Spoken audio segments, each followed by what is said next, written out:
O dia no condomínio Jambaleia começou com a agitação típica de uma tarde de futebol na televisão, onde os ânimos se exaltavam mais pelos erros dos jogadores do que pelo próprio destino do campeonato.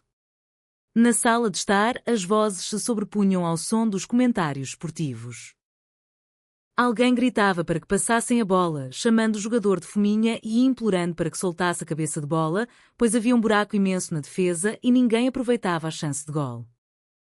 Outra voz, com um tom mais analítico e irónico, comentou que com um sujeito entrando por trás, outro invadindo pela frente e um terceiro pegando forte pelo meio, seria realmente muito difícil defender aquele buraco na zaga. O comentário gerou risadas e um aviso imediato de que, falando daquela maneira, a pessoa estava parecendo a Copélia. Entre um passe e outro na tela, a preocupação familiar mudou de foco. Uma indagação surgiu sobre a demora para aquele jogo acabar, pois havia uma necessidade urgente de conversar sobre o Adonis. O menino andava muito estranho nos últimos tempos.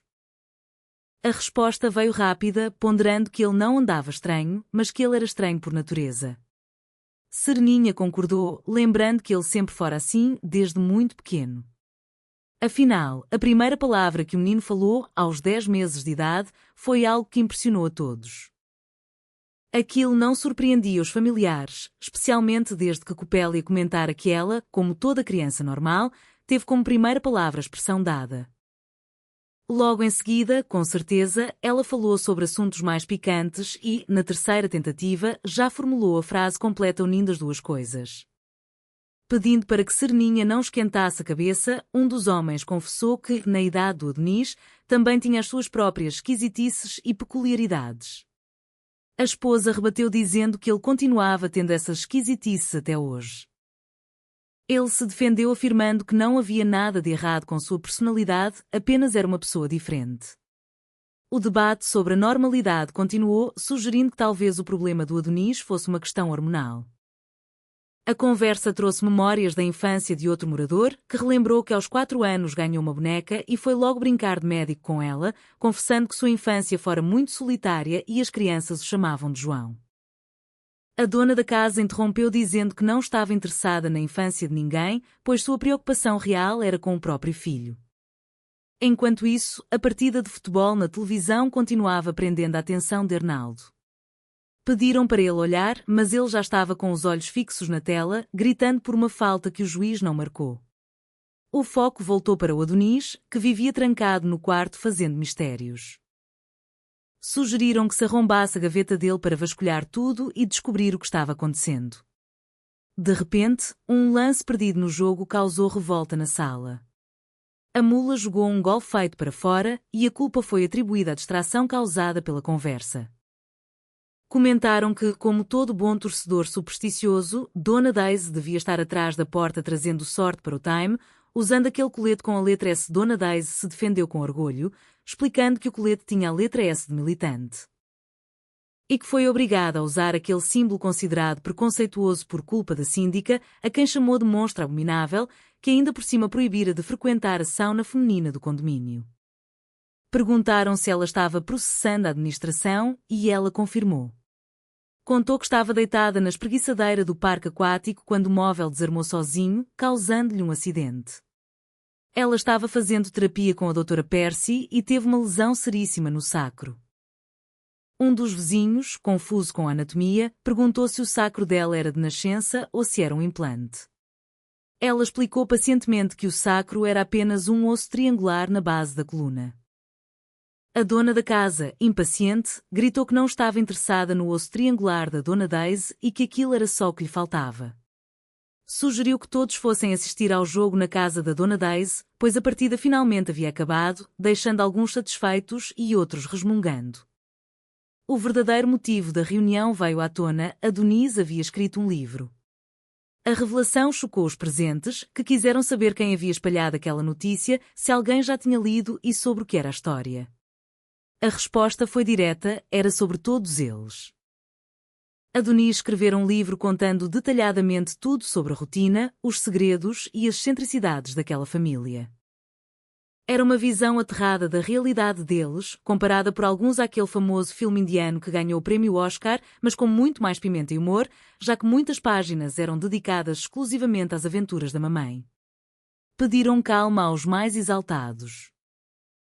O pai decidiu tomar uma providência e garantiu que ninguém precisava se preocupar, pois se o Adonis o citasse naquele livro, ele faria questão de cobrar os direitos autorais.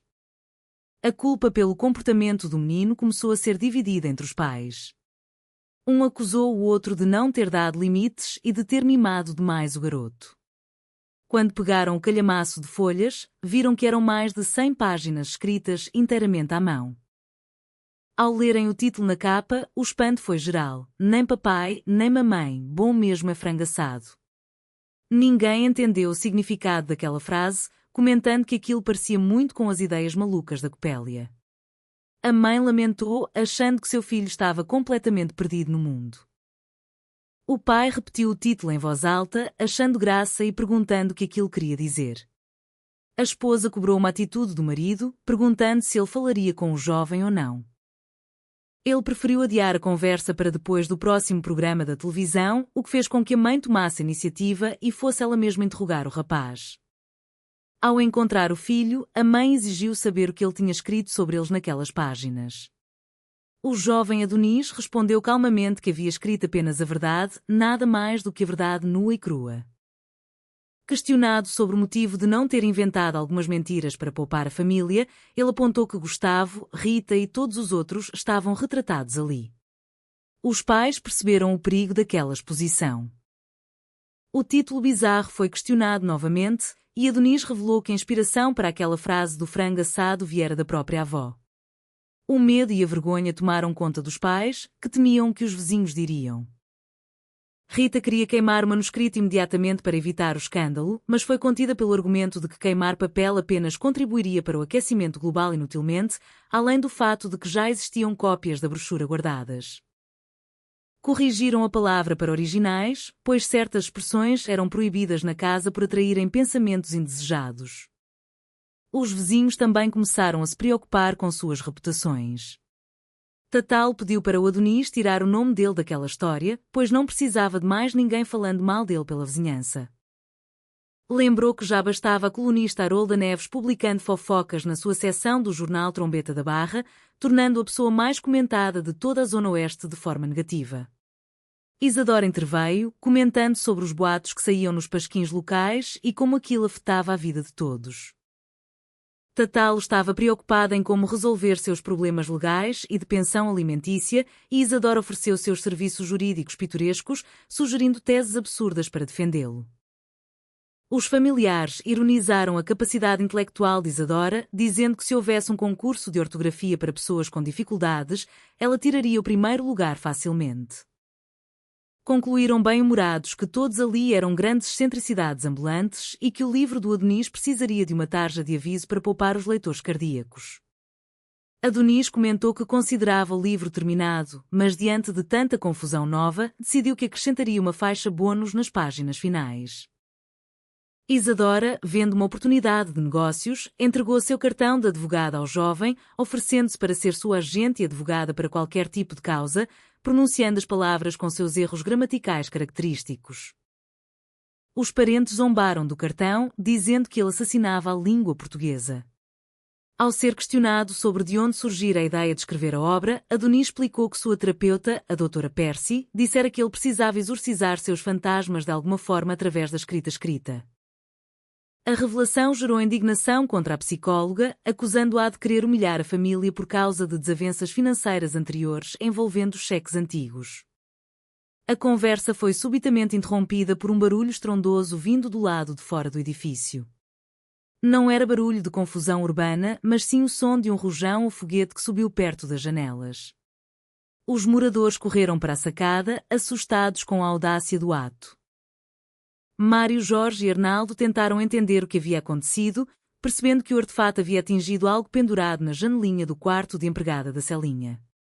Surgiu a suspeita de que o morteiro tivesse atingido a área onde os animais costumavam transitar.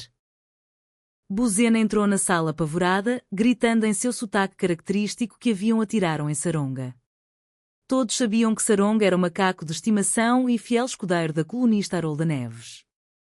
A preocupação tomou conta do ambiente.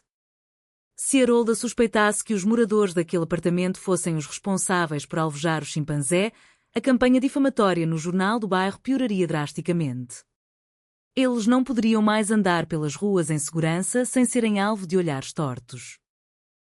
Mário Jorge culpou Arnaldo, lembrando que os morteiros pertenciam a ele, enquanto Arnaldo se defendia dizendo que o disparo fora feito a partir da janela do vizinho. No meio do caos, Buzena foi questionada sobre o que fazia ali àquela hora, já que deveria estar em um encontro social. Ela explicou que o encontro fora cancelado justamente porque o amigo dela havia sofrido acidente com um foguete. A revelação de que o amigo de Buzena era o próprio macaco Saronga surpreendeu a todos. Ela defendeu o animal, dizendo que ele era o único ser que a tratava de igual para igual naquele condomínio e que os dois eram grandes amigos, comparando a relação deles à história clássica de Salete e Peludinho. Diante da curiosidade dos presentes, Buzena começou a contar a longa e detalhada história de Salete, uma antiga moradora que conversava por horas a fio com seu animal de estimação. Anos mais tarde, Salete também adotara um bicho preguiça bebê que aparecera misteriosamente em sua porta dentro de uma cestinha, a quem deu o nome de Onofre. Onofre era lento, mas crescera saudável e feliz com a ajuda do macaco. Buzena garantiu que entendia tudo o que Saronga dizia. Os moradores começaram a achar que Buzena estava perdendo o juízo ao afirmar que falava a língua dos macacos. O foco voltou para a urgência da situação. Era preciso sumir com as provas do crime antes que a colunista e a síndica aparecessem. Não demorou muito para que a porta se abrisse e Dona Álvara entrasse de forma autoritária, ordenando que todos ficassem imóveis e exigindo a entrega imediata dos culpados pelo atentado contra o bicho de estimação. Junto com ela, Harolda Neves apareceu usando uma de suas máscaras faciais e expressando sua indignação. Dona Rita tentou acalmar os ânimos, mas a síndica estava decidida a fazer um interrogatório completo usando seus próprios métodos administrativos. Os moradores reclamaram da postura ditatorial da síndica, fazendo piadas sobre o futuro do condomínio e sobre as teorias de que Dona Álvara planejava governar o Jambaleia mesmo após o fim de sua vida terrena através de conexões místicas. Dona Daisy tentou intervir a favor da liberdade dos moradores, mas foi ameaçada pela síndica com penalidades contra seu veículo. Harolda Neves exigia um culpado e apontava o dedo para Dona Rita. Rita se defendeu, alegando que a colunista apenas implicava com ela por motivos fúteis, como uma antiga piada feita sobre uma saia roxa que parecia um repolho. Harolda admitiu que guardava rancor e que faria da vida deles um verdadeiro teste de paciência. Mário Jorge assumiu a posição de chefe de família para tentar resolver o impasse, afirmando que, apesar das desavenças, defenderia os seus. Em um momento de pressão, para desviar as acusações de sua própria casa, ele declarou que a verdadeira culpada pelo disparo do rojão que assustou o macaco fora Dona Daisy. Uma grande discussão se instalou, com acusações cruzadas entre Mário Jorge, Arnaldo e Dona Daisy sobre quem realmente havia manuseado os fogos de artifício. A confusão aumentou quando Haroldo anunciou que o primata não havia sofrido nada grave e que, na verdade, funcionava como seu assistente de reportagem cinematográfica, pois carregava uma pequena câmara que filmava tudo o que acontecia nos arredores do condomínio.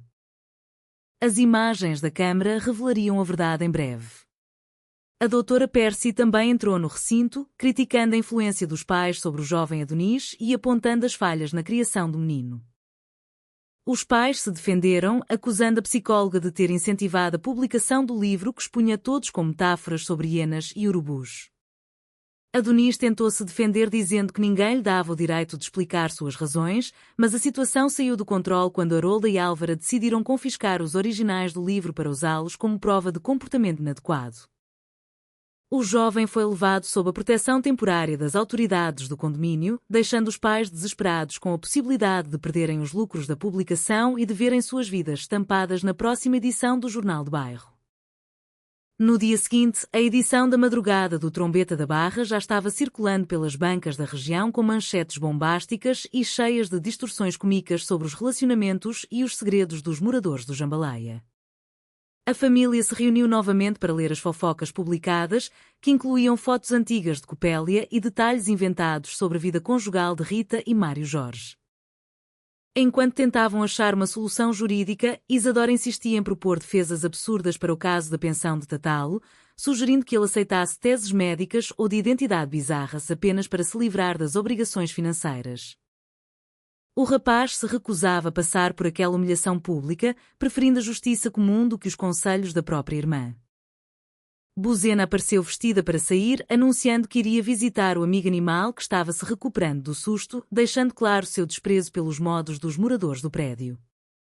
Determinadas a dar uma lição nas fofoqueiras e recuperar os originais do livro do Adonis, as mulheres da família decidiram adotar uma tradição trazida do interior, inspirada na famosa surra de peixe que costumava resolver as grandes desavenças nas praças das pequenas cidades. Armadas com determinação e bom humor, elas planejaram um confronto com Harolda Neves para fazê-la parar com as publicações difamatórias. Enquanto isso, no apartamento, Mário, Jorge e Arnaldo pensavam em uma forma de processar o próprio filho para garantir uma porcentagem sobre os lucros de quaisquer livros futuros que ele viesse a escrever. Argumentando que a própria genitália ou a herança familiar eram a verdadeira fonte de inspiração do rapaz. Dona Álvara retornou ao local trazendo uma nova notificação judicial emitida pela própria administração interna do condomínio, exigindo o pagamento de todas as despesas médicas do chimpanzé. Isadora tentou defender a família argumentando sobre os traumas de infância de todos, o que gerou mais discussões sobre os erros médicos do passado e o formato peculiar da cabeça de Isadora ao nascer, atribuída ao uso incorreto de fórceps na maternidade. A falta de caráter e de habilidades jurídicas de Isadora foi ironizada por todos, que não sabiam como ela conseguir abrir um escritório de advocacia no próprio prédio. No clímax da confusão, Harolda Neves e Dona Álvara exigiram uma punição exemplar para os responsáveis pela desordem no condomínio. Diante das ameaças de acionar as forças de segurança interna do Jambaleia, os moradores começaram um jogo de empurra para decidir quem seria o bode expiatório da vez. Sugeriram que Buzena assumisse a culpa, mas os patrões perceberam que se ela fosse levada, não haveria ninguém para realizar as tarefas domésticas e cuidar do bem-estar da casa. Dona Daisy acabou sendo apontada como a responsável pelos tumultos devido à sua postura rebelde contra as regras da síndica. No fim, as águas se acalmaram com a promessa de Adonis de que já estava preparando o segundo volume de suas memórias, prometendo incluir novos escândalos, mistérios internacionais e teorias hilárias sobre a vizinhança.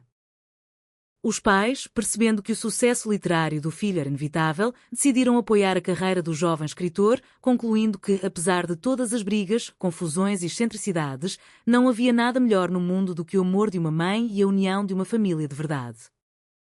Todos se acomodaram na sala, rindo de suas próprias desgraças e esperando pelo próximo jogo na televisão, sabendo que no Jambaleia a vida nunca perderia o seu ritmo alegre e divertido.